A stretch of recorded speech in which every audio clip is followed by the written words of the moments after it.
I want to introduce my good friend here, Melody. She is one of the dream defenders from Florida who've been fighting to end the law, stand your ground law.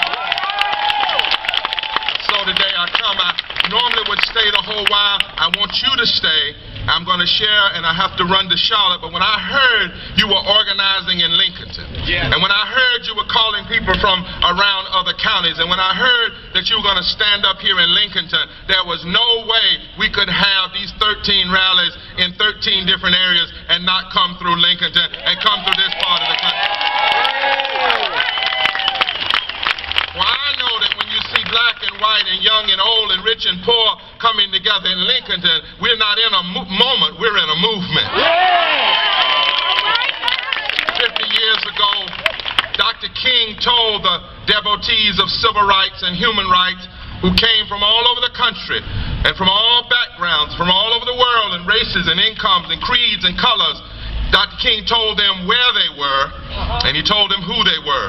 Listen to his instructions at the end of that speech. Most of us remember I have a dream, but listen to his instruction. I'm not unmindful that some of you have come out of great trials and tribulation.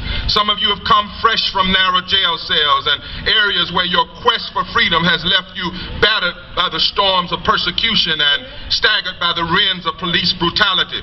You have been the veterans of creative suffering. Continue to work with the faith that unearned suffering is redemptive. And then he told us what we had to do. He said, go back to Mississippi. Amen. Go back to Alabama. Go back to South Carolina. Go back to Georgia, knowing somehow this situation will change. In other words, we meet in Washington to dramatize a national situation, but the fight is at home. The fight is back home. Go back to Lincolnton.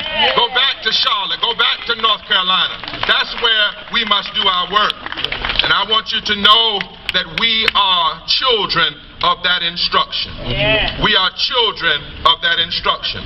All of us, black and brown and red and yellow and rich and poor and young and old and city and rural and Jew and Catholic and Christian and Muslim and people of all faith and those who wrestle with faith, every creed, every color, every sexuality, all of those who believe in the dream of justice and equality. We are children that must heed Dr. King's instruction. And so on today, the actual 50th anniversary of the March on Washington for Jobs and Freedom and Justice, just about 2 hours after Dr. King would have stood at the Lincoln Memorial, we must remember that Dr. King instructed us to come back home. And we also must remember, my friends, that he had been advised to leave out of his speech the I have a dream portion. He was told not to use it, told it was too trite. He had first done it here in Rocky Mount, North Carolina, and then later in Detroit. But in the middle of the crowd, kind of sitting like you were, Mahalia Jackson was there. And almost as though God had grabbed her while he was closing his speech, Mahalia said, Martin, tell him about the dream. Martin kept on plowing through his speech. And then a second time, as she felt him and felt the need for him to rise above the nightmare, she said, Martin, tell him about the dream. Martin pushed his prepared text to the side, and he said, even though we've got some difficult days ahead, I still have a dream. He spoke of the dream that we must have despite the nightmares of injustice.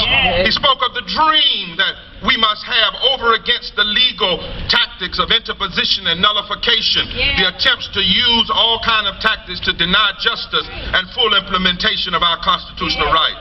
And like Martin, listen to the voice of Mahalia off stage. Today, we must listen to the voices off stage, and we must tell friend and foe about the dream.